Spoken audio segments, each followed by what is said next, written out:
Attention! If you or a loved one was diagnosed with mesothelioma, you may be entitled to financial compensation. Viewer discretion is advised. We're all fucked!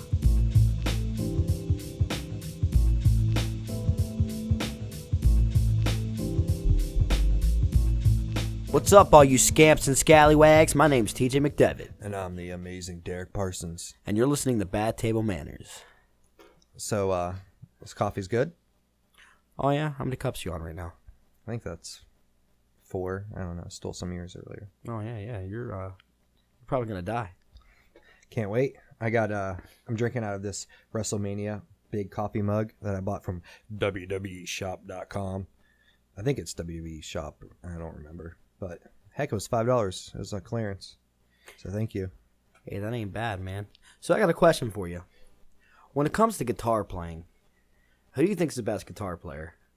Ooh. Jimi Hendrix. Hold on. Hear me out on this. Jimi Hendrix or Stevie Ray Vaughan? Stevie Ray Vaughan. Now, define a good best, though. Everybody's good at their own thing, man. You can't just what is it? You can't just put it in the spectrum, man. I would say jamming, maybe Jimmy, because he can do anything. He was all over the place. Yeah, but don't you think that hear me out on this, because this is what I feel, and this is backed by my opinion, but I don't know if anybody else shares that same opinion.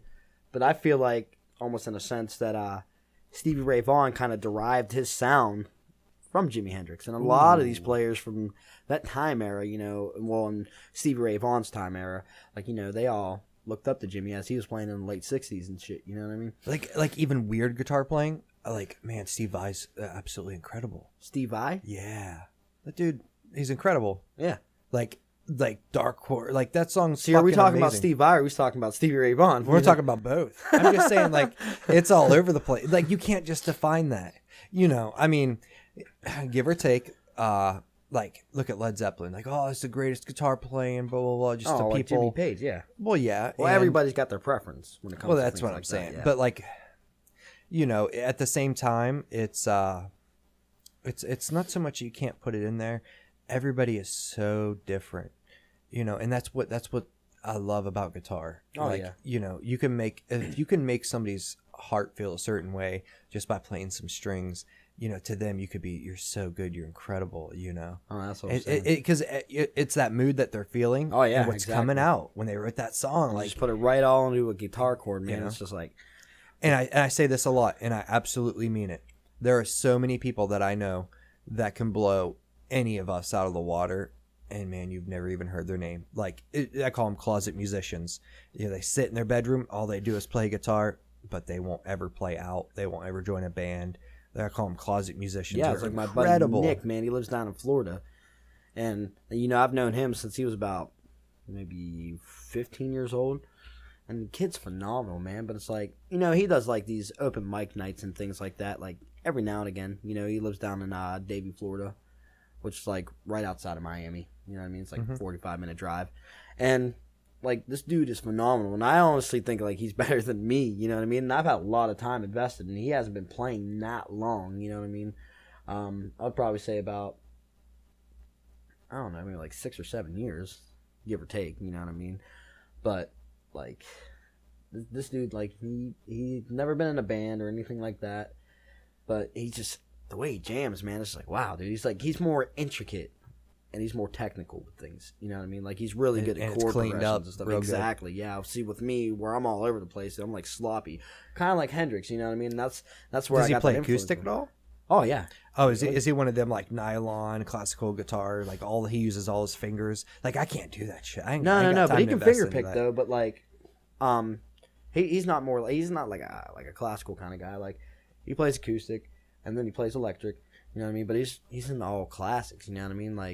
Ace just this big Hungarian kid. You know what I mean? Long ass curly hair, man. Just real down to earth. He's a closet musician, man. Yeah, he's incredible. But it's hard to. He doesn't. Something that inspired me to even pick up a guitar was my friend Bobby. He's incredible, but man, I don't think he can play with anybody. And there's this weird type of people that they can't jam. Like they can. I know people like that. But there's people that can play the guitar, and there's people that just can't jam. Well, yeah, they're really good, but they can't jam at all. You know yeah, what I mean? like hey, dude, we're gonna play some blues out of A. Like, dude, or they're so good that they won't play. They can't. They're so good that they can't even play simple things. You know, like, dude, just give just something. They just have to squeal. They just can't help it. They have to. Their brain is like, I have to play this amazing solo. Let me do this tapping. Yeah, it's like they're not good at improvising. You know what I mean? It's just like their brain's kind of locked. Yeah, they have to. They have to force themselves to like play the most incredible thing every time. Oh yeah, you know what I mean. But they can't write a song. They can't do. They can't do shit. Dude, I know a lot of people like that. You know what I mean? It's so crazy to even think too. It's like the closet music. That's just, also I define a closet musician. Like they're incredible. They don't play out, and they can't play with other people. But they can fucking jam. But they can't like. Dude, can you just play something simple so I can jam? Oh, exactly. Like, if I start playing like, hey, let's play this out of G, like they're like a minute in, they're going, they're fucking playing like Eddie Van Halen. Like, dude, just chill. Like, well, can we like just I'm that type of person, man. Like, even when I'm jamming, I can be jamming with somebody who really don't even know how to play the guitar. They can't play worth the fuck, dude. But I can still make it work, though. You know what I mean? And they can do that kind of too, but they can't write for shit. Does that make sense? I know exactly what you mean. I know quite a few people like dude, that. Like that ain't a song. That's just you fucking soloing for fucking 10 minutes. Exactly. That's what I'm trying to get to. They can't like, okay, just give me like they can't even play blues, dude. Like they can. It's almost like BB King in a sense, dude. You know what I mean? It's like you watch like early BB King videos and stuff like that. Like you rarely ever see this dude like playing chords and stuff, man. It's all like, all that time my baby left me. You know what I mean? It's like you got the background music and but he can keep the solo simple enough to write a song. Yeah, you know what I'm saying? It's like he just jammed in between like exactly. He could let that bass that bass linger and then put that lick in there. That's different. That's what I love about Chicago Delta blues, man. Dude. It's just like it's so simplistic, but it's so complex though. It's like it's great, you know what I mean? And that's why I've been in the blues music, like. And that's like our buddy Doug, man. He's fucking incredible. He can jam, he can do it. He can't record. Oh, Dougie Fresh? Yeah, he can't record. I got him on a track actually. But that's why everything we did was analog and live. Every time we recorded, granted, he's probably fucking drunk, but. Dude, he's fucking incredible. But he's like almost like a closet musician. He can play and do it, but he can't. You can't get Doug to sit down and play the song from start to stop, just playing it and doing it. See, like, it's so hard. Now to do I got with him actually on a pre-recorded track. It was on YouTube, but like basically a dispute on.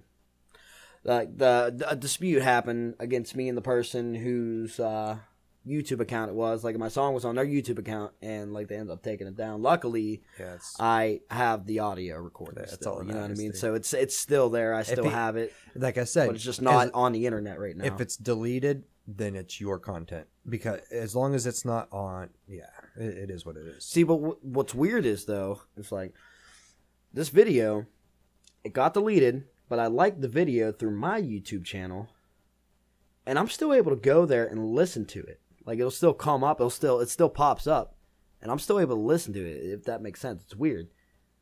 It's taken down from YouTube, but being that I already had liked it, like I can still go through, and I'll even show you this later on. Like it, the loophole. They still popped up, dude. And I'm still able to listen. It's the gun to show loophole. What exactly. the fuck? It's weird. So it makes me think like maybe he didn't actually take them down. He maybe just made them to where they're not public. Yes, that's what I'm saying. Yeah. Technically, I think. It's his content. It's really weird how that whole law would work. It doesn't matter. Well, all you would have to do is send it into the Library of Congress, and it's yours. I mean, the song's mine, which has screwed me. But basically, I mean, it's kind of like his content. But basically, the whole. But it is your song though. The whole moral of that song is Dougie Fresh that actually did the drums to that. Now, there are a few hiccups within this song, you know what I mean? But he still kept time. And, like, like when you would catch him fucking up, like, he bounced back real quick, you know what I mean? And made it work. It's just But he has to do it live. He can't, Doug can't. It's hard, dude. I've tried to record with Doug hundreds of times.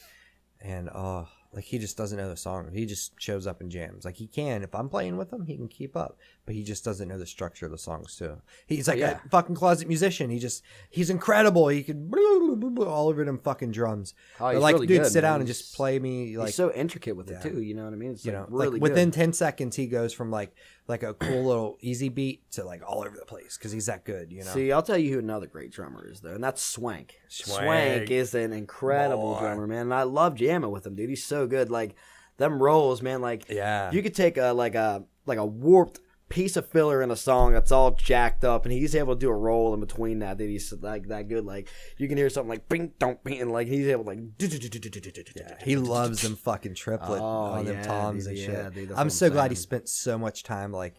He just like, and even dude, when we're jamming, like in between, he's so good at double bass and too, and like with them like he's rolls in between that, like, clean cut too. I love it. Yeah, that's what I'm saying. That's what I like about his drumming style. And we were in a band together, dude. All was like so perfect, you know what I mean? Because like you play like rock music with him. He drummed for us and fucking like death metal. But like what I'm saying is like I actually got to play like my first national act. He was still like drumming in the band, and he was already in this band for about like 3 to 4 years already, and like I already came in, so it was like. It was perfect, you know what I mean? Because I've already jammed with them before, so it's like, yeah, right. You know what I mean? It wasn't that hard to come into it, you know what I mean? Like it was perfect. The vibes, man. Yeah, that's what I'm saying. It's jamming, like, and we'd always bring up the fact like when we had what do we call that? Bluefoot? I guess so. Yeah, dude, and we had a couple of them decent jams, man. They were so good. And it's like I wish we would have follow through with it, you know what I mean? But it's like, you know, we just didn't have all the right equipment at the right time. Exactly. Yeah. And like enclosed spaces and stuff like that, because we were jamming out of Gary's bedroom basically. Yeah. And he had a small bedroom, and it was like we were like crammed in there, but we made it work though. You know what I mean? And his parents were really old and stuff too, you know, so we couldn't really jam for like long periods of time without them getting like aggravated about it. Like, you know what I mean? So it's like it's great though. You know what I mean? And like certain people that we brought in, you know what I mean? Definitely can't jam during Nancy Grace. That ain't gonna happen. His mom loves some Nancy Grace, dude. Oh, like, you know what I mean? It's like, I think we had Jake there, you know, and like he had no filter, you know. It was like, oh wow, it's like, dude, like you gotta stop cussing, like, you know, they're all about Jesus, and like, you know, and they're old, man. Like you gotta show some respect. You gotta watch your language, man. That's what I loved about that guy, though, man. Like, he was so, like, he didn't care. Like, he was out there, man. But it's like, God, man. Like, sometimes you gotta know, like, when to tone it down just a bit, like, and like, I just when to shut up, dude. A lot of people like that, man. Like, one of my cousins, man. Like, we'll go to the store, you know what I mean. He's just like one of them guys, like he's out there, you know what I mean. He's not the brightest bulb in the box. But it's like, you know, like, he's cool, you know, sometimes I enjoy his company or whatever, you know what I mean? Like, when he's not aggravating the shit out of me, but it's like... Dude, he's talking about? Huh? Who are you talking about? One of my cousins. I'm not going to name drop him on here. You know what I mean? I thought we were still talking about Jake, sorry. No, I'm talking about a cousin now. We'll go out in the public in the store and stuff, man. He'd be like, motherfuck this, fuck, like really loud. I'm like, dude, come on, man. You got like the whole entire store staring at us, and I kind of feel embarrassed, you know what I mean? I know. Because, like... You know, like, as I've mentioned, like, on the past few podcasts that we already did, like, you know, like, I'm really well experienced in retail and, like, in sales and stuff like that, you know what I mean? That's, like, kind of like, that was the day job, you know what I mean? And so, like, it still gets stuck in my mind in a sense, like, whenever I'm out in public, you know what I mean? Like, yeah, like, you just don't do that. You have to maintain that maturity and... Absolutely. And, like, maintain that respect. Or, like, don't come fucking blowing in here, like, talking real loud about, like, something you shouldn't be talking about. Exactly. You know? Like, that... Oh, dude, we have so many friends that just do that. Oh, yeah, dude. Like, Debnar, that used to be, like, the only thing that ever used to bother me about Debnar. Like, back in the day, like, you know, he'd just come fucking blow... We'd go blowing in a gas station, and he's just fucking yapping on about something he... should not be yapping about. Very belligerently too, yeah. Like, you know, that's what defined his character at that point in time. Like, I remember that. But I don't know, you know, it's because I cared, you know, like, oh, everybody thinks this or that, or, you know, who knows what the fuck he's going on about today, you know? Yeah, exactly. And it's like, that's like everybody in the friend circle, man. We're all just so random. Do you remember the 3 a.m. trip to Walmart? I don't know if it was you. I feel like you were there. But I had the Ibanez acoustic, and I was walking around Walmart just jamming on this thing, just picking like at like 3 Yeah, in the morning, dude. And like nobody cared though. Like everybody thought it was cool. You know what I mean? Like I figured like, oh, we're gonna get kicked out for this, but no, yeah, we just jamming around Walmart because we had to go there to get a few things. Like I think basically what it was like a late night run for food, man, because we all got hungry. You know what I mean? Like we had. It must have been Debbie's Grub Stubs. Oh yeah, exactly, man. Like those were fun times, dude. Like we just. Hey, I'm hungry, man. He wants some swordfish steak. Like, oh, dude, I'm down for that. Like, you know, like we're so spontaneous. We'd be sitting around the house, dude, just playing video games, just chilling, kicking back, having a few brews or something. You know what I mean? It's like, hey, I'm a little hungry, man. Like, you guys starving? Like, oh hell yeah, I'm starving. At midnight, I get my grubs, get my grub stuff. It's 3 in the morning. Let's go to Walmart. Walking it's from the only Crazy place Chris's walking up to fucking Kroger's or getting a ride. The Crazy Chris times, man. Like being at his house, man. Like, we'd make a fucking 5-course meal. Oh yeah, dude. We stayed eating good there, man. Dude, I remember one time. I don't know. Dude, it was the best buffalo chicken dip I've ever had in my life. Are you talking about Debnar's homemade buffalo chicken dip that he would make? No, it was. I don't know. Do you remember Lindsay? I don't know if you ever. Yeah. Sure. She follows you. She found like me through you when I hadn't talked to her for so long. Remember, I dated her from college. Oh, that girl. Yeah. Okay, Dude, I can't remember her last I remember name. we went up there, and I'm like, where am I going to take this girl? I don't want to take her to my house. Like it was just kind of dirty. I was just being kind of late. You know what I mean? It's like, where am I going to go to Crazy Chris's? Yeah. Like out of all the places, like bitch, I need to get back to my house. Dude had mold growing on his dishes and stuff, and it's just like, come on. Fucking, and I mean, I brought some fucking women to Crazy Chris's. I've done that too, man. Like every single chick, but they've been cool with it, you know. Well, yeah, he was cool with it, but it's like, but every female that I've ever took to Crazy Chris's house, like the next day, they were like, "Man, that guy creeps me out." It's like, well, yeah, that's kind of he kind of gets a little close. Yeah, but it's like I don't see him being that type to like force himself on. Oh, never. Though, but he's just kind of out there, you know what I mean? That's why we love him. That's why he's one of us. Exactly. I mean, granted, we say that about Chris, but Chris has been through a lot. So. Oh, no doubt, and you know that's it's some insane shit nobody could like, ever even think of. You know. You know. Oh yeah, that dude's opened up to me about a lot of stuff, and I'm not even gonna get into that onto the show, but like it's like. You know, yeah, he does have his baggage and he has his issues, and we understand as his friend why he is the way he is. You know what I mean? But it's like, and a lot of people don't understand that unless like you're close to them. Well, exactly. That's the thing. You know, a lot of people just like stay away. Well, from you got to that. think, dude. I lived with the guy for like a couple months. You know what I mean? And it's like so. I could only imagine living with him. It's not as bad as you would think, you know what I mean? Like at least when I was living there, his house was always clean. You know what I mean? Yeah, like, right. I was kind of like that's all we ever fucking got done doing. Yeah, fucking exactly. Like I remember one time, dude, I remember cleaning one Chris's time house. We went out and we bought like $50 worth of cleaning products, and like we didn't even tell him about it. We just randomly showed up, like, all right, Chris, we're cleaning your damn house from like top to bottom. You know what I mean? Because he would have like HUD inspection or something like that coming up. You know what I mean? Like it's like all that. Like right. The government assistant bull crap, you know what I mean? Like assisted living. It was a good system. You know, we loved Chris. Chris had us over. We had fun with him. He had fun with us. We come over. Yeah, he might not clean the place, but for us being your friends and we love you, man. Like we'll clean this house. Like that's all we ever got done doing. If we weren't having a few brews, we were fucking cleaning, and you know, or. You know, we'd be maybe sometimes we hung out there a couple days in a row. You know, I go my way, everybody go their way. Man, we end up back at Crazy Chris's. Oh yeah, and you know, one like day we jam. Man, like me and Debnar lived there for months, dude. Yeah. Like Debnar just loses shit. Fucking like I'm gonna fucking clean this shit up. Right, exactly. But we had it was a tiny 1-bedroom apartment, and Chris still lives there to this day. You know what I mean? We're talking like this was like always live there. This like 8 years ago, dude. Like like come on, he'll always live there. Oh, he has to have, you know, he has to. It's good that he lives where he lives because Kroger's is there. You know, he needs that help. You know. Well, yeah, because he can walk to and from because he don't drive or nothing like that. You know what I mean? And but I was trying to think of it was like the greatest feeling in the world when we took Something in the Way by Nirvana. Oh, something's starting to stink underneath the fridge. Smell some molded cheese. I love that. It was just 3 in the morning. Oh, dude, there was like 20 of us. It's like something's starting to stink. Yeah, everybody's singing it. There's like 20 of us stacked up in this house, in this tiny 1-bedroom apartment.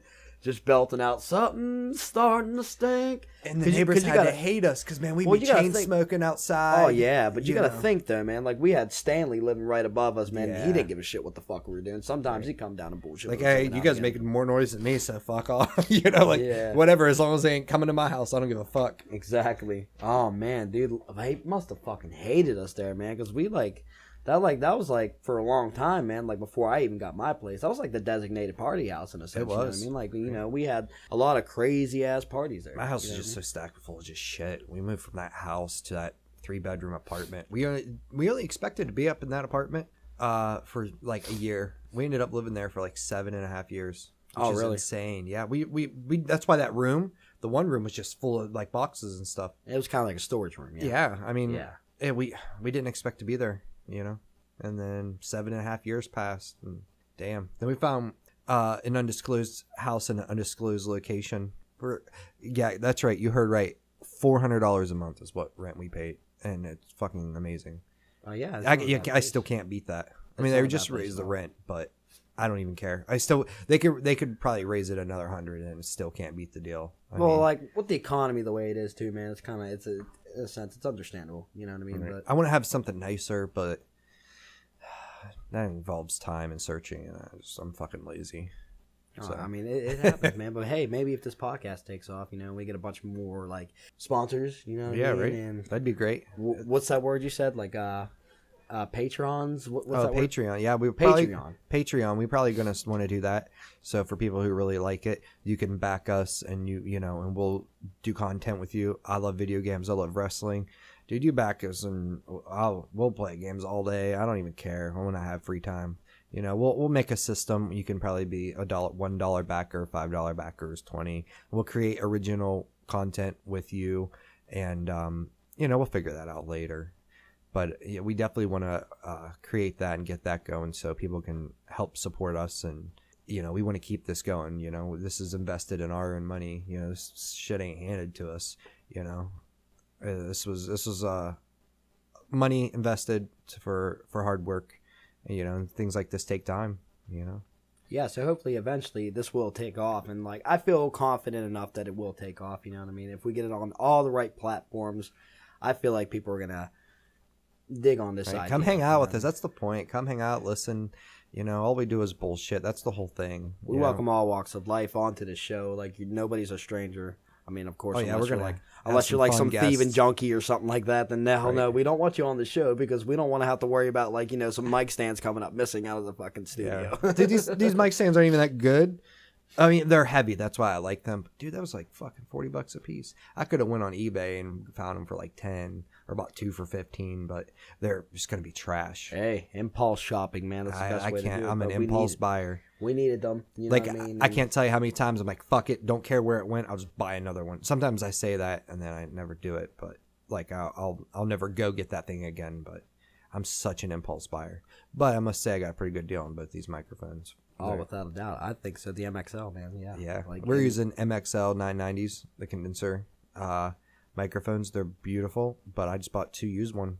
I bought one on eBay and one from Guitar Center. They're both used. And they work out really good. And when I say I got a good deal, it's because these are practically brand new microphones. They were literally like floor models. Like they just sat in the case, so you can't beat that. Impulse buying actually won me on that time. Hey, the price I'm is terrible right, man. with you money. Can't beat it though. You know what I mean? I'm terrible with money. Fuck. Help. Send more money, please. Send more money, way more money. We need to be able to keep the lights on in this place. Nah, that's not a problem at all. But we'll be doing our podcast live from the library. It's like, what are you doing in here? Quiet in here. This is the fucking library. Yeah, right. It's like, oh god, I don't want us in there. It's like these guys are talking about vulgar and belligerent shit. Like, we got to shut this down, dude. All right, guys. Thanks for coming to the podcast live here at the Weird Library. That'd be can you pretty imagine? silly. It's like, hey, look man. At the end of and I'm quoting Mark Maron, who's like the king of all podcasts. He's got a podcast called WTF with Mark Maron, What the Fuck podcast. If you've never heard it before, I highly recommend it. He's basically the the guy got me into wanting to do podcasts. Like, he's like one of my idols. But I'm gonna quote him real quick. It's like, wow, all these endless possibilities. It's like, I'm already exhausted. That's a good one. That's a good way to think of it. Oh yeah. We coming up, we're gonna have some guests. We're gonna bring old Debbie Cakes on. So look forward to him. We're gonna bring some Swank. Oh, Swank! Yeah, I can't wait for that. Swank 9000. We got a couple of friends. Joe Lamau. Yeah, Joe Lamau. The Joe Bro's coming. Oh, He'll hang out. He's got some fun stories, and we're gonna talk with him. I'll probably bring my friend Nick on. I love wrestling. I'm a fucking mark. I quit watching it. I used to backyard wrestle. I used to fuck myself up like an idiot. But man, Nick, dude, we fucking Nick the Bish. We fucking would sell out. Listen to me. We'd fucking have that backyard full, dude. It was legit. Oh, hell yeah, dude. And people are like, and I fucking pull it up. I'd walk it through a crowd of people to get to the fucking backyard. It's fucking, you still made have like it on the DVD and everything, yeah. huh? Yeah, Dude, we'll have to watch that later. At 15, my backyard wrestling, I put a clip up on YouTube, and within 3 days, they deemed it too violent and took it down. Yeah, no fucking joke. No fucking joke. I tried to pull the old, this was done by trained professionals, and they were like, yeah, okay. Nice try. You're a bunch of kids. Like, I was like, fuck, they're my first strike. I was like, fuck. So I don't know if somebody saw it and didn't, but I can go and watch somebody else do the same thing and it's on there. I just don't get that. Well, maybe they cleared house. I haven't really watched like backyard wrestling in a while, but what was your brand name? Like OOTWW, Out of This World Wrestling. Oh yeah. We had the OOTWW championship, and then we had the backyard championship. I had that same. That's why I wish, like, we were legit. That's why I wish we knew each other when we were like kids, man. Like when we were kids, like, because we kind of had that same thing going on. You know what I mean? And we get like pretty vulgar with it too. And our brand name, we called it the KWF because we were children, so it was like the Kids Wrestling Federation. You know what I mean? We used to fuck each other up too. But then when WWE switched off because of like the copyright thing, and they went to the World Wrestling Entertainment, and we switched. We were the KWE after that. You know what I mean? We were Really? like real big in the wrestling. Yeah, oh yeah, dude. Like did you guys have come out and make the announcement? Oh yeah, dude. Like we had all. Oh yeah, well, you making your own signs or something. If you did, you just put another fucking line on the F.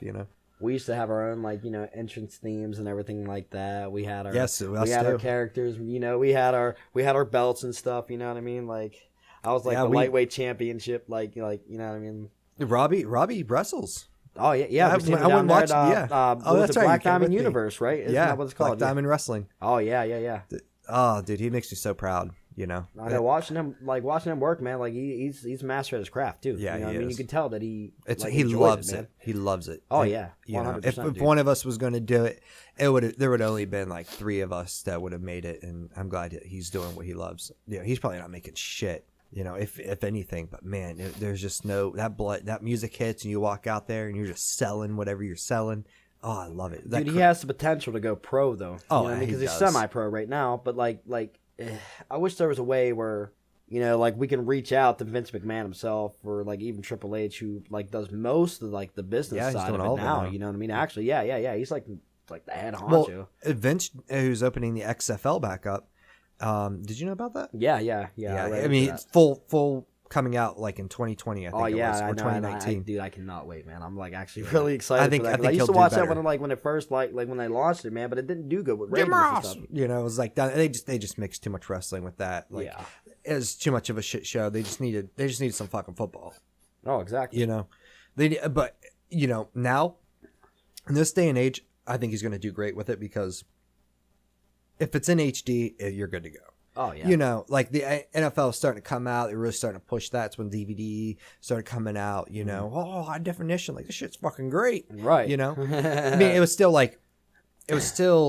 HD, but it was also on the CRT tube TV. So, and then you get to you start getting into the, TVs going flat, and I mean it's incredible. It's incredible the bad shit that those TVs used to do.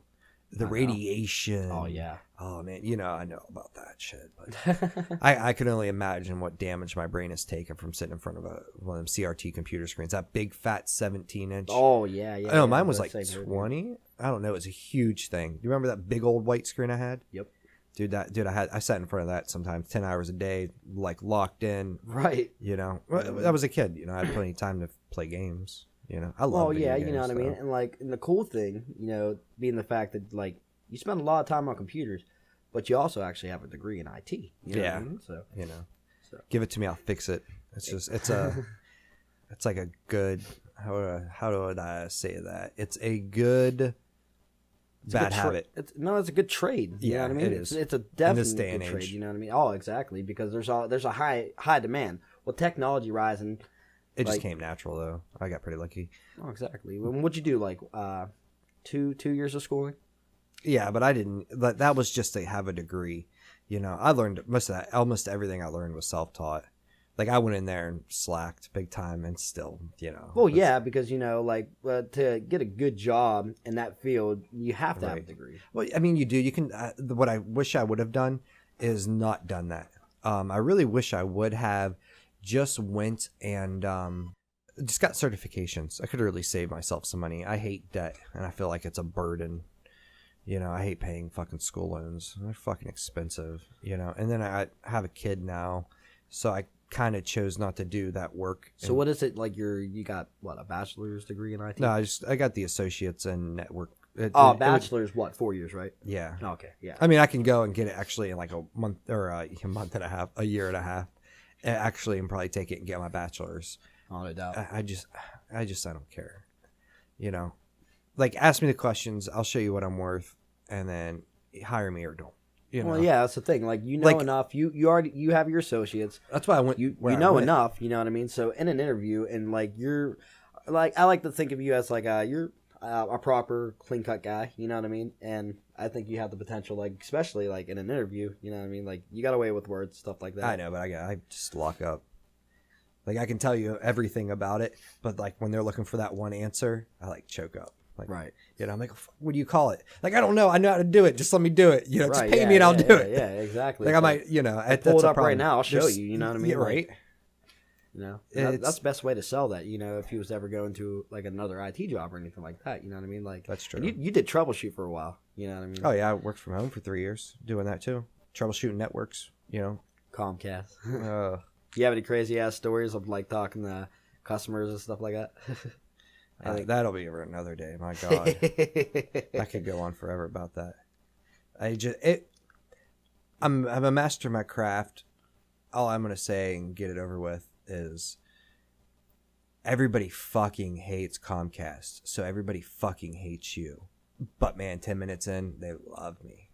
The problem is they talk to Ahmad from bumfuck Egypt for fucking an hour and get nowhere. Yeah. And they get to me and I'm like, oh, I know what's fucking wrong with it, and spend 15 minutes and fix it. Why would maybe they've been calling for 6 months. They get so fed up with Ahmad that they hang up. They don't bother calling. Because you can't understand what the hell they're saying, dude. Yeah, it's a bad oh, hello, how may I help you today? That I don't know. If that's you know what I mean? But you ain't wrong. Oh, dude, I know. Especially if I'm having cell phone trouble, and 9 times out of 10 I can resolve the issue myself. But if I run into a snag that's within the network and the cell phone company itself, if I'm having issues with calling and stuff like that, you know what I mean, or text messaging, and I have to call them, then it's how do I call them? It's shit, as soon as it's oh, hello, my name is thank you for calling AT&T today. You don't how may I help you? Can I have your name and number, please? Well, obviously you should know my number. It should be popping up right there. But fuck, man, I can't understand what the hell you're saying. It's phone me over to somebody else, dude, because I hate to sound like an asshole, because they're over here, they are making a living. I admire that, but dude, you shouldn't be mad at them. You should be mad at the companies. But then again, they're trying to save money, and by saving money, they might be able to invest in to better products. So it's a do you ever wonder if any of these people are illegal? Dude, I'll tell you what. Well, they're overseas, man. Dude, really? vanilla. Like they can do like out of the overseas? Oh like, yeah, like, dude. Oh yeah, international calling. Yeah, man. Yeah, okay, I understand. Yeah, because I actually have international calling on my cell phone. It's weird. We're man. in 2018, man. Yeah, You can talk. like- I can call somebody in China. Like it's not even a big deal. It's like, I already see it. what's ni hao? It's like what? Like it's incredible. I can pick up a phone and just talk to anybody in the world, anywhere. Maybe not Siberia, but it's just incredible. And most of them, Do they most have of them are phones in in Siberia. You think? Like I They don't know. probably can't get poles out there. It freeze. Yeah. Oh yeah. That's what I like. Fuck. I wonder if the mail goes out there. They're still in the It's the primal January. nature. The mail must have came. They're still in the primal nature where they have to fucking send mail and shit. You know what I mean? Weird. Oh, I hate the cold. Oh fuck yeah, man! It's like it just, I'm glad that the weather's like finally Sound like starting an old to man, but I break, feel it in you my know what I back. mean? Like, it's like, oh man, we had like such a long winter. It's like just dragged on. It sure did. It dragged on. I've been speaking my voice, and I'm like, don't let everybody's like, I'm just so sick of the cold. We had a couple like 70-degree days, and I literally looked them a couple times. Yeah, I looked them dead in the eyes and said, "Don't you dare fucking complain that it's too hot out." When the time comes, I'm like, yeah, and they're like, oh, it was like 80 and everybody loves it, but it was like a little chill in the air, right? So it was bringing it down to that beautiful, perfect temperature. It was like fucking California outside. Oh yeah, exactly. And here we go, fucking 2 days later, it's like 30 degrees and there's snow on the ground. And I hate the cold. And it's like I might as well put my Christmas tree back up. Yeah, we see people fucking post on Facebook and shit like that, like, oh, I gotta put my Christmas tree back up. But no, dude, I swear. And so I don't want to hear the shit when you fucking are complaining that you're sweating and it's too hot. Like I'll post. I don't want to hear it. I'll post like don't you dare. The most truthful but most irrelevant shit on Facebook, like the shit that you would expect, like that I would want like massive likes on. It's like, all right, cool. You know what I mean? Like, it don't get that. You know what I mean? But then, like, I remember I made a post not long ago about, it's like, what'd it say? Like, because 1 week we like literally experienced like all 4 seasons in the one fucking that's week. crazy dude. here. Yeah, and then I posted about it, dude, and bam, I got like fucking 60 likes on that fucking status. I'm like, shit. Like, because 60 likes, like, you know what I mean? That's like, I guess that's not like typically 60? a lot. 60, yeah. That's great, dude. See, to me, that's a lot. Yeah. Yeah. That's what I'm saying. Like, dude, like when I post shit, like, so especially popular. like music and stuff, dude. Like, I get a decent amount of likes, but I'm glad if I get 10 likes, dude, hell yeah. Like, that's 10 people that fucking enjoy my music. That got it. Exactly. I get it. I don't even have Facebook, so I can't even put my input. But, I mean, you used to have Facebook, so I mean, you can still put that input. I mean, there's a lot of changes, dude, since you fucking, deleted Facebook. It's just fucking, you know what I mean? I just can't. It's so much to handle. I don't know what to do with myself. I guess I would be considered like what they would call like a Facebook whore. But like, here's my input on that. Yeah, but you are. But it's like, I like networking, you know what I mean? And I like staying connected with people. And it's definitely like the best platform because everybody in this day and age uses it, man. Like, Jesus, like my grandma who's 71 years old has a fucking Facebook account, you know what I mean? Like, everybody uses it. She follows Dolly Parton. Actually, she don't even get on it, dude. Honestly, she uses it for Dolly Parton. She uses her Facebook for Facebook games. You know what I mean? My grandma likes to play a lot of them games on Facebook. You know what I mean? Fucking Candy Crack, man.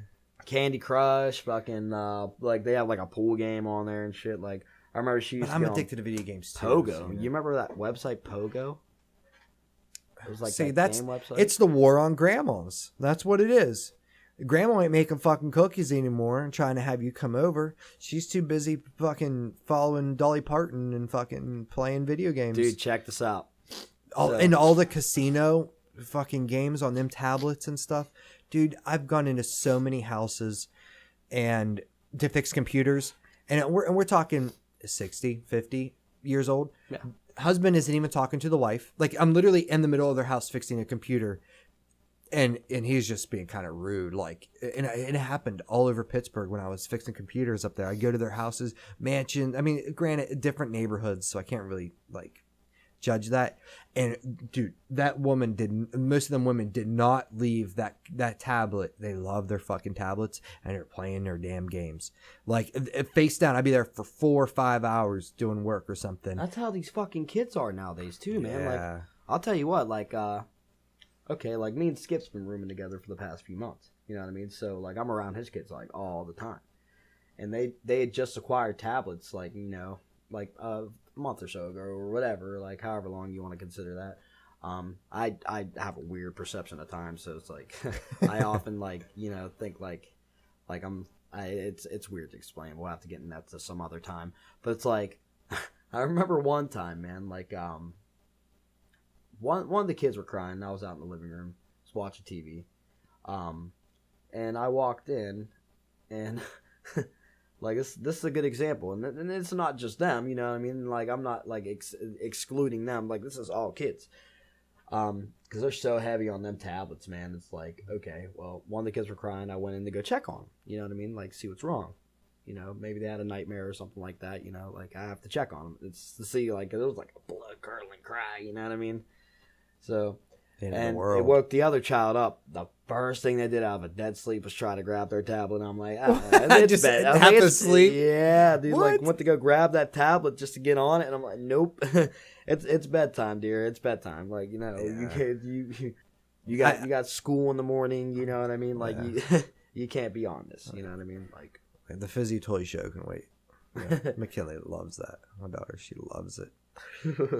I mean, and every parent, they're like, oh, my kid, especially my generation, we're all like, yeah, man, flowers and hippies, a lot of my friends, they're like, shut the fuck up, here's a tablet, like, everybody was like, my kids won't do that, nope, they won't have it, but they're also like, I will fucking kill you, I will end your life, take the tablet, because they're gonna throw a fit, that's why, but I don't put up with it, I'll get some backlash from it. But I let her watch good things. She likes her shows, But I'll tell you, dude, that Daniel Tiger's Neighborhood, the spinoff from Mr. Rogers was great. Like my youngest son, man, he's into that PJ Masks. PJ Masks. Do the PJ Masks. Yeah, because bedtime is the right time to fight crime. They're superheroes at night. Yeah.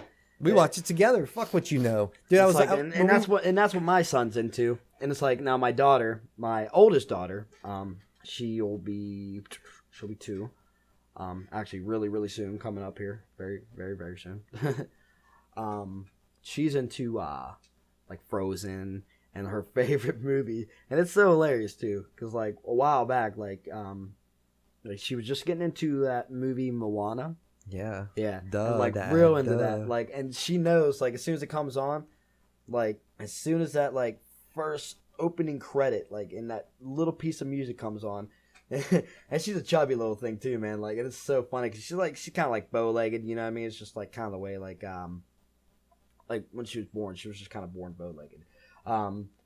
We had her checked out and stuff like that, thinking like like she may need surgery or like braces or anything like that. Which actually, like, thankfully, the doctor had said, it's something that she'll grow out of. You know what I mean? It's just she's a little chubby thing. You know what I mean?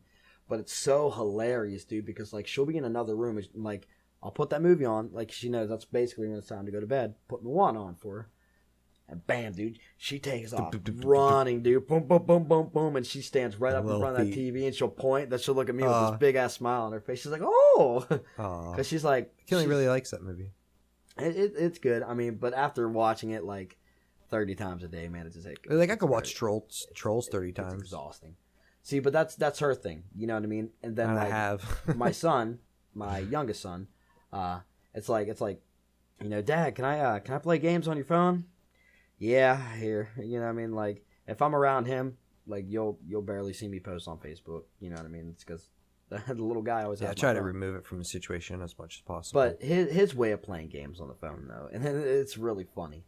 And, like, you'll notice, like, if you go on my YouTube account, like, that's all you see. It's like he's subscribed to so many games. He's 4 years old. Like, but he knows his way around it. He knows how to subscribe to things on right, like, that's hilarious. So I'm subscribed to all these like gaming simulations and stuff like that, like car games, dirt bike games, because that's what he's into. You know what I mean? And like, what he'll do is he'll put on a YouTube video, and like, this is what I like, because like he's not actually like playing a game. Yeah, his face is on a phone. You know what I mean? And like, I give it a fresh balance, because every now and again it's like, okay, you can have this much time on the phone. And then, but you gotta also like be productive, you know what I mean? Let's play with some toys, you know what I mean? But what's cool was when he's on this phone, he's not actually playing a game. He's on a YouTube video acting like he's playing this game because he's really into that. You know what I mean? It's like, dude, that's funny. Yeah, I got two comments about both of those statements. So it's like he's still using his imagination. I think it's cool. You know what I mean? So it's like, yeah. Leonard, my friend, she makes her daughter read a book for 2 hours to gain an hour time of computer time. No, yeah, see, that's that works. That's good stuff. I'm gonna have a hard time breaking my daughter of when it's time to do that. I mean, I try, she learned numbers and and things pretty quick. Trying to teach her some words and figure that part out. Oh yeah, and then I'll have to. My daughter listens very well. I've desensitized her emotions into sorry about it. Oh, exactly. This is how it's going to be, and this is what I tell her how it is. Never babied her. She's a tough, healthy, big grown girl, and she's intelligent, and she'll tell you how it is too, and and I love that because she's growing the right way. Yeah. Oh, 100%. So I think I'll be okay when I'm like, listen, you got to read this book and then you can play. See, this is what's cool, man, because my oldest son, he'll be 8 years old in like the next couple months, like later this summer, he'll be 8 years old. He's he's real heavy into video games, but he also he spends time, like a lot of time outside, rides bikes and stuff like that. So there's fresh balance with that. We used to run the streets, man. But what's cool though is while he has his face like in the Xbox and all that stuff, he is an honor student. He's in the first grade. You know what I mean? So it's like he's like literally like legit like on the honor roll system, dude. Like, and that makes me so proud because like when he was young, like even in the womb, I would make my ex, like, mind you, like I have 2 baby mamas, maybe possibly more, as we mentioned, like, in earlier episodes. What I would do is I would have her like put the phone up to her stomach, and put it on like speakerphone. And then like I would take like Jim Morrison's book of poetry, like the American Prayer and stuff like that. Was it American Prayer? Is that what was that? Wasn't that? Yeah, it was the album that was the poetry. Yeah. But there's also a book. I'm pretty sure it's called American Prayer or something like that. I can't. Oh remember. my god, it's got America in it. Yeah. There's one called the Wilderness. Yeah. Like what I would do is like I would read passages out of these books. You know what I mean? And like a lot of poetry and like I would take like like some Friedrich Nietzsche, you know what I mean, and like read passages of like that's a really smart idea. The Will to Power, which I still own that book. That's like a great book. It's one of my favorites.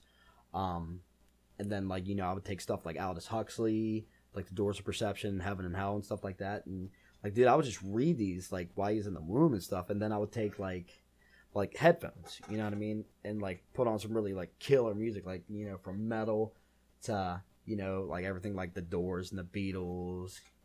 And like the Velvet Underground and good bands like that. We were listening to them on the way back from Columbus. What, the Velvet Underground? Yeah. Oh yeah, dude, they're amazing. Dude. Lou Reed, man, he was. Yeah, right. He was the GOAT. I remember Lou Reed had like died, and I had a show that day at Chrome out there in Chester, West Virginia. R.I.P. Chrome. Yeah. Oh yeah. Undisclosed shut down location. Exactly. It's like it's not even a thing no more. But we were doing a Sunday showcase. Me and Skip, actually. It was just like this. And you did one of those shows with us before. Yeah. Yeah. We were about that. Yeah, we headlined a show. You did a headlining show with us. But we actually dedicated one of our shows to Lou Reed because it was like the day he died. Oh, man. We had a show that same day. And we dedicated that. And that was probably like one of our best performances. It was crazy. Hell yeah. And then, see, because I do that a lot, like the little things, dude, man. I will dedicate a show to somebody like like that had an impact on me. Like, for example, I'm a real huge fan of James Gandolfini, and he had died like maybe a week prior to our very first show at the Sunday Showcase for the Chrome. Like just like no one even knew I was gonna do it. It was just like very spontaneous. I just kind of got up on the mic and I was like, this show is dedicated to the late, great James Gandolfini. And then we just went into Flea Bitten Dog. Hell yeah. You know what I mean? Oh, yeah, exactly. Dude, I just love that kick, dude. That's like that'd be such a great opener song for any concert, too. Oh yeah, Yeah. but just like because it starts out slow, Bam, into a clean let setting, that feedback kick in. and then it just comes in. Oh, dude, that song sold me on you. I think you played that, and I fell in love with you because at that time, that's like I was getting into that exact writing style. I love those chords. Oh yeah. I love the when that drop D. I just. Man, I loved that. Oh You yeah, sold dude, me on that. I was 18 years old when I wrote that, man, and that was like one of my biggest songs for a You long could have just time. shut up, and be like, "I wrote this song." Like when I first met you, and just be like, "I wrote this song." I'd be like, "What the fuck's this dude doing?" And you would have played that. I would have been in love with you. I'd be like, dude. I'd be like, we're best. Did we just become best friends? Yep. Yeah, exactly. Because it's a different sound. And I just love that song, dude. Oh, Because that's I what wrote 100 songs around like those exact same fucking Oh, notes exactly, and chords. yeah. And I still do every day. Like I play with It's all those. about feeling and like Yeah. what you put into it. You know what I mean? A lot of that, like basically, was I about, call it the Libra chords, man. It's Yeah. that whole. What would that be? Like, it's like a bar chord, but you put that pinky on there. Well, yeah, they're you just know. they're octave chords, man. That's Yeah, all it is. it's You know what I mean? all I'm it just is, doing an dude. octave low. You know what I mean? Yeah. And what's cool is because when it's a drop D, you know what I mean? It's like it's giving it the feel that I'm actually playing a bar chord, but I'm actually just just barring down like one fret on two chords. You know what I mean? Oh. It's, Love this chord. Oh, yeah, mention it's that. I actually wrote that song about my oldest son. I wrote it about his mother because that's literally like right after we had split up, and It's a great song. She was pregnant for him. You know what I mean? So she was probably about. I got in Zanny Zeal because I basically wrote that song and as material to show the guys whenever I got into Really? the group. Yeah. I mean that. So I heard it. I thought you had that for years before that. No, I wrote. Never it really out- thought about that. I was 18. Yeah, I wrote that like. Damn. I always forget you're like a little bit younger than me. Actually, I'm an old man. Me and my old. I wrote that maybe like Man 2 days stuff. before like my audition for Zandy Zoo, and I showed up with that song and like a couple other songs they did like that they wrote. You know what I mean? Like Walking Sideways, how they played that on the keys and stuff. Whoa. They probably like, whoa. What Well, the actually, fuck? no. I take that back. I'm sorry. They did it on guitar and I played it on keys. They were already creating Zanny Zill, right? And then It was kind of already like formulated in a sense. You know what I mean? Like it was just. Was it Corey? and Gunnar. okay, that's what I thought. Like that was before like we actually went full on and made it a full group because at one point it was a full group. You know what I mean? We brought a couple people in. Like we always lacked the drummer. We brought drummers in, but it's like we could never mesh with them. Yeah. It's like because Brock, like who's the current drummer of the band that I was in, which actually like I introduced him whenever Gary had left. As soon as Gary left, I was on the horn with Brock because Brock's a really good drummer. You know what I mean? Oh, yeah. And I've jammed with him before, like during the Zandy Zeal days. But he was so I young. never got you to know jam what I with mean? him. He's really good. You know what I mean? And like he's on the same level as we are. Like Good. when it comes to thinking, you know what I mean? Right. Like he's really, really, really like a deep, complex thinking kind of guy. You know what I mean? Like real philosophical, and Cool. just yeah. That's why like I knew like yeah I can bring this guy in. He's open minded. You know what I mean? He's got a good head on his shoulders. He's got a vision. You know what I mean? And he's a fucking outstanding drummer. You know what I mean? He's real Right. intricate with it. You know what I mean? And that's why I brought him in after Gary left. You know what I mean? Because if it was anybody else that was going to be able to do the job right, it was him. And he's still actually in the band after 2 years. You know what I mean? I'm glad to see that it's still working out for him. But I remember like when we first started jamming with him, dude, he was just like some skinny little kid with like long hair, you know what I mean? Glasses. I'm thinking like, this kid's kind of a nerd, man. You know what I mean? Right. And then I heard him jam. I'm just like, whoa, this kid's insane. But he did play a lot of like cover songs and stuff like that. And like, it just, at the time, it wasn't what we were That's looking the for, thing you know about what I Doug, man. Yeah, like it all stems back to let's play Blink-182.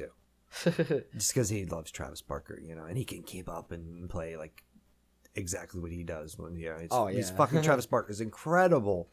Like, but okay, Doug, like we get you can play Travis Barker, so like just give us a fucking beat, dude. But yeah, but he's Chill not out. Travis Barker. You know what I mean? It's like Well, and he's I- not, I, but- I don't like musicians like that. That like model themselves after other musicians. Well, you know what I mean? It's like Well, he loves it, and he loves listening to new Travis Barker. That's his because Travis Barker is one of the greatest drummers, fucking of all time. oh I yeah, mean, but he's he ain't no incredible. Neil Peart though, man. Yeah, but to each their own. Still, yeah, you know, exactly. and Neil's incredible, but Travis can play a simple beat. You know what I mean? And it'd be Yeah. incredible, just like fucking Deftones drummer. Oh my god, Oh, yeah. Stefan, fucking, he's incredible. Or no, I'm fucking blanking out here. I'm tired. No, of I'll tell you the best drummer of all time though, and it's Danny Carey from Tool. Yeah, I have to admit that, man. So the phenomenal, timings, dude. yeah. Yeah, dude. Like when it comes to overall timing at all, man. Like you could take like They probably spent 10 years just trying to figure out a timing for a song. Well, yeah, dude, because they play in such weird time signature, man, but they Yeah. make it work and it's fucking perfect. Right. Dude. It's But phenomenal. I can mimic that time signature to a T. You know? Mm-hmm. Hey, it's so weird, you know? That's what I'm saying. But I love it. it's Well, just so you know, if you're listening, we fucking love Tool. We fucking love A Perfect Circle. We're Maynard Marks. We love Pussifer. 100%. Big fans. I've seen them all in concert. Tool, Perfect Circle. I've seen like 4 times, 5. I've seen Pussifer 3 times now, I think. Just love it. Love it. See, I've never had a chance to actually see Pussifer. That's last Really? on my list. I thought you went to the... No, that was Perfect Circle. We went to A Perfect Circle Sorry. back in 2011 at Stage AE in Pittsburgh. And then Me, Peterson Jeff, Event Center and, for Tool and last summer. John saw Pussifer. I've seen one with Leonard. Leonard went to the Perfect Circle show with us back in 2011. She was the first Perfect Circle. We went all the way up to Rock on the Range when they There headlined. was a bunch of us, We man, were that went to front that first row. show. We were pit. We were on the field, and then we made a deal with these people. Disturbed came on before Perfect Circle, so it's so super awkward. We literally had to go through hell of the crowd surfing and that down there to get through fucking Disturbed, and then the people that wanted to see them we got them up front for Disturbed, and then they switched us when A Perfect Circle came on. We were literally up against the rail. That's a good system, You man. know? Yeah, right. I mean, dude, you had to make friends around you, dude. You got people, not Disturbed's fucking playing.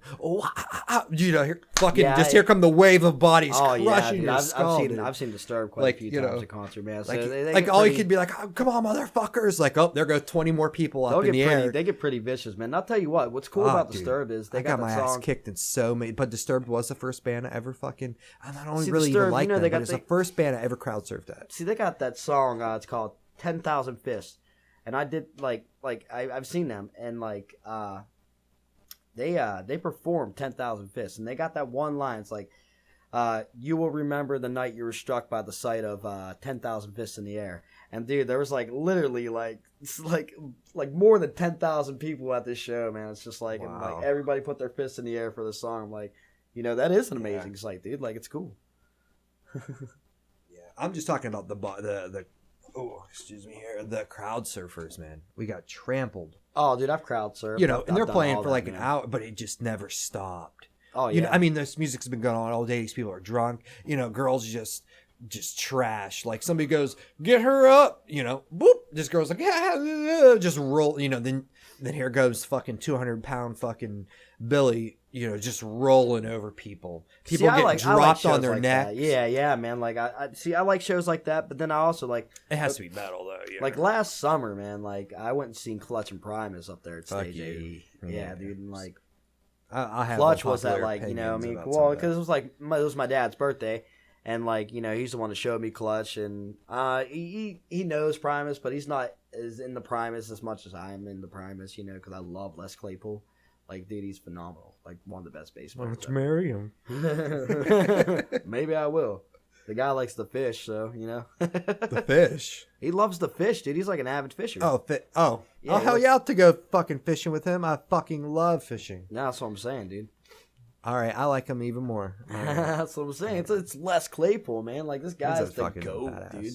But That dude can work a fucking bass. but it's when Clutch came on, because they opened up, and they had that groove in there, man. Yeah. We're just it's my dad's birthday, so we're drinking some beer and pounding the back. I ended up drinking a little too much, and I got drunk, man. By the time Primus came on, dude, it's you would figure everybody would be "Ah," you know what I mean? But dude, it was the weirdest vibe ever. But it was so cool, man. I'm just you know what I mean? I'm just getting into it, just weird movements and everything like that, man. I'm thinking dude, my dad's probably thinking I'm a fucking weirdo, dude. But it's just that music, man. It's just because I'm weird like that, So it's the music just moved me in a weird way, but it was so cool, It's it's hard to explain.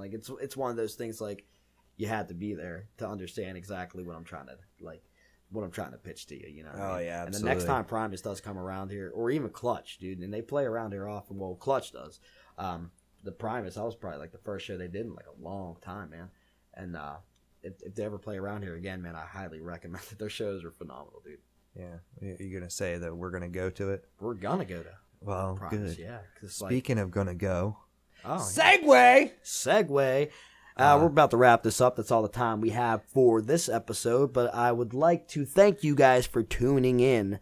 And keep tuning in, because that's the only way we're going to keep this thing going. This one was sponsored by asbestos. What do you know? I got type 2 diabetes. Diabetes. My name's TJ McDevitt. I'm Derry Parsons. And you're listening to Bad Table Manners.